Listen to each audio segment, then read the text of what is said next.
ಎಲ್ಲೂ ಕೂಡ ಈ ರೀತಿಯಾದಂತಹ ಲಕ್ಷ್ಯವರ್ತಿ ಭಗವಂತನಿಗೆ ಏನು ಒಂದು ಸೋಣಾರತಿ ಎನ್ನುವಂಥದ್ದು ಆಗಿದೆ, ಅದು ಇಲ್ಲಿ ತನಕ ಎಲ್ಲಿಯೂ ಆಗಿರಲಿಲ್ಲ.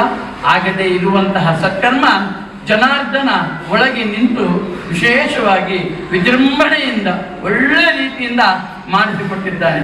ಲಕ್ಷ ಭಕ್ತಿಯನ್ನ ದೇವರಿಗೆ ಒಂದು ವೇಳೆ ನಾವು ಉಡಿಸಿದ್ರೆ ಅಥವಾ ಆರತಿಯನ್ನು ಮಾಡಿದ್ರೆ ಅಥವಾ ದೀಪವನ್ನು ನಾವು ಉಡಿಸಿದ್ರೆ ಏನು ಅಂತ ಹೇಳಿದ್ರೆ ಲಕ್ಷ ಜನಾಧೀಶ ಅಂತ, 1,00,000 ಜನ ನಮ್ಮ ಕೈಯ ಕೆಳಗಡೆ ಕೆಲಸ ಮಾಡುವಂತಹ ಸಾಮರ್ಥ್ಯವನ್ನು ದೇವರು ನಮಗೆ ಕೊಡ್ತಾರೆ. ಅರ್ಥಾತ್ 1,00,000 ಜನರನ್ನ ಸಾಕುವಂತಹ ಒಂದು ಏನು ಬೇಕಿರುವಂತಹ ಮನೋದಾರ್ಢ್ಯತೆ, ದೇಹದಾರ್ಢ್ಯತೆ ಪುರಸ್ಸರವಾದಂತಹ ಸಂಪತ್ತು, ಅದಕ್ಕೆ ಬೇಕಿರುವಂತಹ ಎಲ್ಲಾ ವ್ಯವಸ್ಥೆಯನ್ನು ಕೂಡ ದೇವರು ನಮಗೆ ಪ್ರಾಪ್ತಿ ಮಾಡಿಕೊಡ್ತಾರೆ ಅಂತ. ಅದಕ್ಕೋಸ್ಕರ ಇವತ್ತಿನ ದಿವಸ ನೀವೆಲ್ಲರೂ ಕೂಡ ನೋಡಿದ್ದೀರಿ, ಎಲ್ಲರಿಗೂ ಕೂಡ ಆ ಭಗವಂತನ ಅನುಗ್ರಹ ಎನ್ನುವಂತಹದ್ದೇನಿದೆ ಅದೆಲ್ಲವೂ ಕೂಡ ಸರಿಸಮಾನಾಗಿ ಏನೇನು ಇಷ್ಟಾರ್ಥಗಳಲ್ಲಿ ಇಟ್ಕೊಂಡು ಈ ಸತ್ಕರ್ಮಗಳಿಗೆ ನೀವೆಲ್ಲರೂ ಕೂಡ ಸೇರಿದ್ದೀರೋ ಎಲ್ಲರಿಗೂ ಕೂಡ ಆ ಭಗವಂತನ ಅನುಗ್ರಹ ಎನ್ನುವಂಥದ್ದು ಪ್ರಾಪ್ತಿಯಾಗಲಿ.